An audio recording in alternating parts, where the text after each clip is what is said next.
Yeah, because I ain't never been big dog. What up, man? Girl, life is good. Life is good. Hey, how you doing? Good, you? Good. Hey, What's up, Miss Married Lady? How you Good doing? to see you. Good to see you. I'm good. Is the book out yet? I'm good. No, February 3rd. Okay. Yep. February 3rd. We got the pleasure of speaking to a physician, TV host, and #1 New York Times best-selling author, and he is helping millions of people lose, that's right, thousands of unwanted pounds with his new book, The Last 15. Y'all please welcome the one and only Dr. Ian Smith. Dr. Ian, what up, man? Hey, y'all. Good to see you in person. Yes, sir. Live in the flesh. Yes, sir. Happy to have you this morning, man. I see y'all on IG all the time watching the clips. Yeah. And so I'm not in the car much, but I see y'all on IG. But to see y'all in person, it feels good. No, man, we always happy to have you because you always bringing some good information. And now you are back at it. So your new book, The Last 15, tell us what is it all about, the last 15 pounds and why is this, is it so hard to lose? Yeah. Well, first of all, people who say all the time to me, man, I've been doing well, but I'm down to 10 or 15 pounds. I can't get rid of it. What is it? And what I try to tell people is that it's not that they're doing something wrong.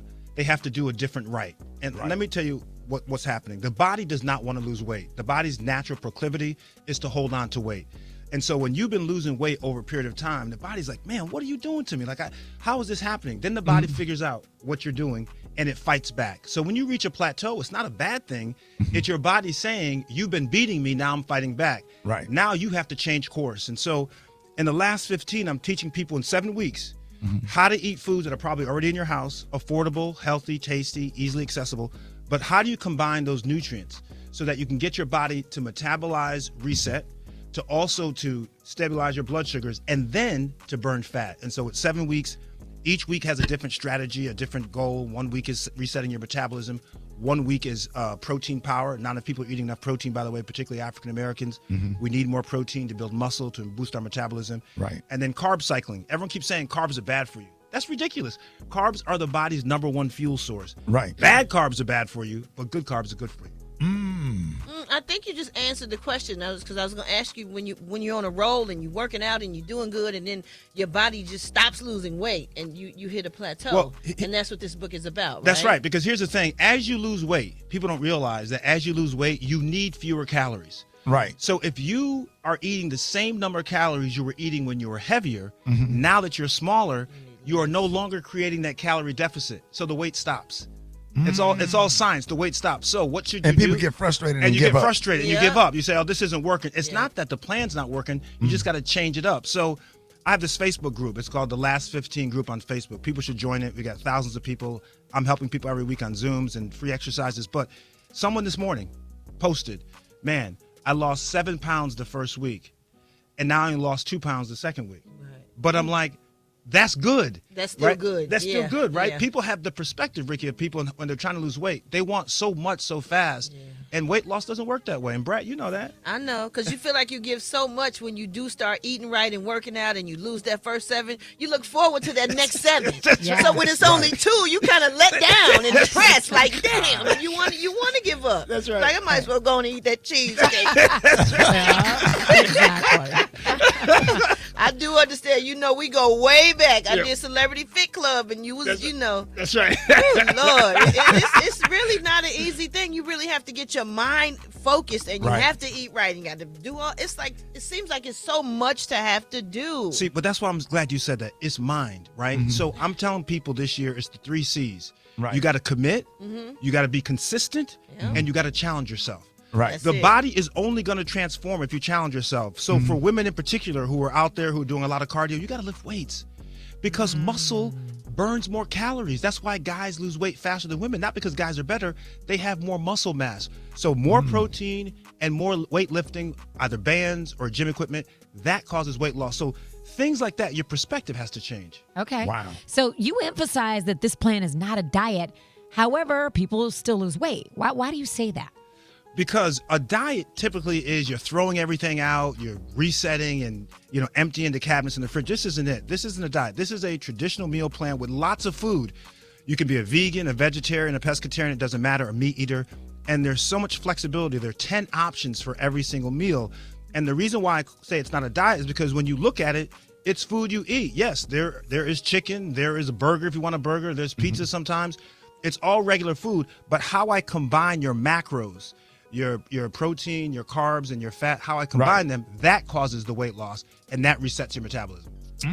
So, Dr. N, for those with weight loss and it's stalled, okay, so what are 3 things that they could do right away to get to the number of that scale moving again? So the first thing I talk about in the last 15 is front loading your calories. Right. So eat most of your calories before 2 or 3 o'clock in the afternoon because you give yourself more time to burn off calories later in the day. People who eat big meals, that's a mistake. The second thing is every meal should have some protein. The average person should consume between 0.7 to 1 gram of protein per desired pound. What does that mean? So let's say you want to weigh, I'm just saying for sake of numbers, 100 pounds. You should be eating 70 to 100 grams of protein per day. Okay. And then the third thing is you got to do resistance training. You got to build muscles. I mean, muscle is the new fountain of youth. And so I'm trying to encourage people through my workout videos on Instagram, do these simple things 3 times a week, 60 minutes for the week, and you're going to see a big difference. And, I know I've done this. What are some of the things we may do while dieting or while on a diet that are sabotaging our diets, and preventing us from losing the weight? Well, one thing people do is they stop eating, right? People say, well, I'm going to lose weight because I'm eating 1 meal. And your ass real hungry. Right. So 2 things happen. One, when you get really, really hungry, what do? You go to the nearest thing and you overindulge. So you consume too many calories at once.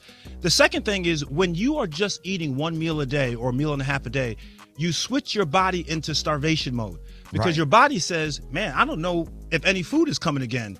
And so your fat cells go into hibernation. So instead of burning fat, you hold on to fat. So a big mistake is people are actually under eating. You hear that, Gary? Yeah, That's what you be doing. I told I him. know that. You need to stop doing that. I said, where are you? Where's half of you's gone? Right. Gary, you heard? Yeah, gotta he take told this me that. information now. Yeah, I know, and I'm listening to it, but I'm not hungry. I understand that, but you still got to be able to parse your calories out. I mean, when I saw you, your jeans ain't hitting you nowhere. Sorry. You do a lot of time on the treadmill. Yeah, and I do treadmill. I do like 30 minutes on the treadmill, but like I said, I'm just not hungry. Hold that thought, y'all. We're not done yet. More with Dr. N coming up next, man. If you have a question, you can give us a call at 866-9-RICKEY, 866-9-RICKEY. We got the one and only Dr. N Smith in the building. More up next. Rickey Smiley Morning Show. Hey, we are back with physician, TV host, and #1 New York Times best-selling author Dr. N Smith in the building. And we are so excited about his new book, The Last 15, which is a program designed to help people shed those final, Gary, stubborn pounds. Final. Yeah. Final, stubborn. Go, Alfreda, you had a question. Yeah, I did. So, Dr. Ian, you say that weightlifting and, strengthening is so important, but can you swap like yoga and Pilates in for that? Isn't that using your own body as weight? I'm glad you asked that. So yes, that is what's called body weight exercise. But if you really want to grow muscle, and I'm not saying you got to grow huge muscle, but if you want to grow muscle that's going to be beneficial to weight loss, you actually have to push weight more than your body weight. You have to actually damage the muscle. The way muscle is built is that you damage the muscle, and then the muscle repairs. And when the muscle repairs after your workout, it grows just a little bit. And so that's why when you keep working out, it grows a little, grows a little, grows a little. And so that's also why you need protein. Right. You eat protein, the body digests the protein, breaks it down to something called amino acids. Then you work out, and when you work out, the amino acids get incorporated into your muscle tissue, and you have bigger muscles. You're just not going to get that doing Pilates and yoga. I'm not saying those aren't good exercises, but you have to really do strength training to build your muscles considerably. Got it. Thanks. Well, you know what, Dr. Ian, we all know that losing weight is a physical and a mental battle, okay? So for somebody who has tried everything, and they feel stuck, where should they start today? I think that the first thing people can do is cut your portions. Literally. Like say to yourself, okay, listen, I'm going to eat half of what I usually eat at lunch, half of what I eat at dinner. I'm not saying count calories. I'm saying visually, you can see what you typically eat, cut it in half. That's the start. For how long? For at least 2 weeks. Okay. 2 weeks. The second thing I would say to people is that if you could do a swap out, if you could drink a shake or eat soup for one of your meals every day, you're going to cut your calories by at least 200 or 300 just by doing that. Okay. That's a healthy shake, not a banana smoothie shake. No. Right. But you can make those healthy. In the book, in the last 15, I have over 55 recipes people can make very easily. Right. Okay. But you can make that. I mean, I drink shakes in the morning. I'm a berry guy, so I'm very simple. I drink almond milk, blueberries, bananas, and some yogurt. Okay. And here's the trick, by the way, with yogurt. Look at the sugar in yogurt. Look at the sugar. You shouldn't have more than 6 grams of sugar in your yogurt. Okay. And even though yogurt is healthy, right? We all say Right. yogurt. Right. But you got to look at the sugar content. You want to get at least 10 to 15 grams of protein in your yogurt and less than 6 grams of sugar and less than 200 calories. I was watching my 600-pound life. I saw a lady. Here we go. I saw a lady. Here we I go. love that show, by the way. That's my show too. I love Ian. that show. I saw a lady put a full focus on a bed of rice. I said, I couldn't believe it. Man, She did what? Say that again. A full focus on a bed of rice. no, sir. Oh, No, sir. Stupid. Okay. So, Getting it, boy. Dr. Ian. All right, Ian. Okay. No. No. Dr. Ian. No. Sir, let me ask you a question. So I know I've done You're this. wrong for that. He's Go so ahead. wrong Sorry. for it. You're wrong for that. Go ahead. What are some things that we may do while dieting that are sabotaging our diets and preventing us from losing weight? What are some of those things? Well, one of the things that people do is they tend to think, for example, if I'm eating something that's low calorie, let's say, for example, I'm having, a low calorie soup or a low calorie sandwich, then you turn around and then you drink soda. And you drink a high sugar, which is counteracting the low calories that you just consumed. Right. People have to understand that there are calories in liquids. I mean, a Yeah. calorie is a calorie is a So calorie. much sugar and stuff is in juice, and you think juice is healthy. Like, I'm going to drink cranberry juice. Or coffee. Yeah. People will take coffee Yeah. is healthy. Yeah. People will take coffee that's about 25 calories in a cup, or 15 to 20 calories, and they will go and dump 400. You talk about a Ford Focus. They put 400 or 500 calories in a cup, and Yeah. now they've turned coffee into a meal. Yep. So Yeah. people What's just have the to best watch. sweetener? My sweetener, Yeah. sugar, The regular sugar. regular sugar. Yep. I don't do anything synthetic. Yep. All That's what I artificial heard. ingredients, all these John things. Lion. Go with the Really, y'all? Yeah, John Lion taught me that. All right, look, we're going to take your phone. Can we take the phone calls on the other side? All right, y'all hit us up at 866-9-RICKY, 866-9-RICKEY. Any weight loss questions for Dr. Ian? All right, y'all, more Rickey Smiley Morning Show coming up. This is so good. It's real good. So good. Let's go to the phones. Good morning. Good morning, Dr. Ian. I have a problem with not losing weight. It's more so of gaining weight. Within a span of maybe 5 months, I may have lost 30 pounds or more. What can I do? Well, the first thing is when people have unexplained or unintentional weight loss, that is very concerning in the sense of you have to go see a doctor to make sure that something else is not happening. It is not typical for someone to lose that amount of weight for that short period of time without trying to lose that. So my advice right away, and I'm not trying to scare you, but just to be very honest, go talk to your doctor to make sure that something else is not going on, because that's just not typically what happens. All right, you're on with Dr. Ian Smith. Good morning. Yes, I want to know how does he feel about losing weight by using a calorie deficit? Yeah, well, that's a very elegant question, by the way. A calorie deficit basically is a mathematical model which says that the calories in must be less than the calories out. So that difference, let's say you consume 1,000 calories, Right. but you burn off 1,500, your deficit is 500 calories.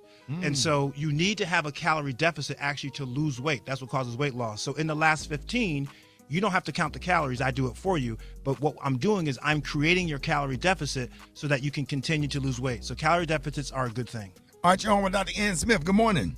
My question is, I understand that the increase in protein is needed to lose weight. However, how do you get that protein in when you have kidney disease? That's a really good question. So people who have kidney disease have to be careful of how much protein they're taking in, which is why you specifically have to talk to your doctor to see how much they recommend. But also the source of protein is important. I know we talk about red meat having a lot of protein, but forget red meat. You look at things like chicken, fatty fish like salmon, mackerel, sardines that have also omega-3s, which are good for your heart, good for your brain. Also plant protein, chickpeas, lentils, legumes, very important. Beans, very important. So first of all, talk to your doctor to make sure you get the right amount of protein, but then look at good, clean protein sources. All right, you're on with Dr. Ian. Good morning. If you're in your 50s, you're in your late 50s, I'm 59 years old, and I'm going through menopause, and no matter what kind of diet I try, I am not losing any weight. What is it that he suggests I should do? Well, that's a great question. My September book, by the way, is a menopause book. Believe it or not, it's about helping women lose weight during menopause. That comes out in September. It's called The New Menopause Kitchen. But for now, what I would suggest you do is reduce your cortisol levels, that's your stress hormone. So making sure that you are exercising slowly in the morning, making sure that you're increasing your protein to help stabilize your blood sugars. But lastly, also make sure your hormone levels are stable. Check with your doctor, get some blood tests, make sure your hormones are right, because that can cause a big difference as far as weight gain. All right, Dr. Ian, let everybody know how they can follow you and get a copy of your book, The Last 15. Yes, the book is at Amazon.com, BarnesandNoble.com. Also, my Facebook group. If you get the book and want help with it, join us. It's called The Last 15 group on Facebook. We do free Zoom sessions for you. And also on Instagram, I post a lot of videos at Dr. Ian Smith. On Instagram, spell the doctor out, Ian Smith, and send me some DMs if you have some questions on Instagram. There it is, y'all. Thank you for joining us this morning. Y'all give it up for the one and only Dr. Ian Smith. Thanks, y'all. Good seeing y'all. Yes, sir. Rickey Smiley Morning Show.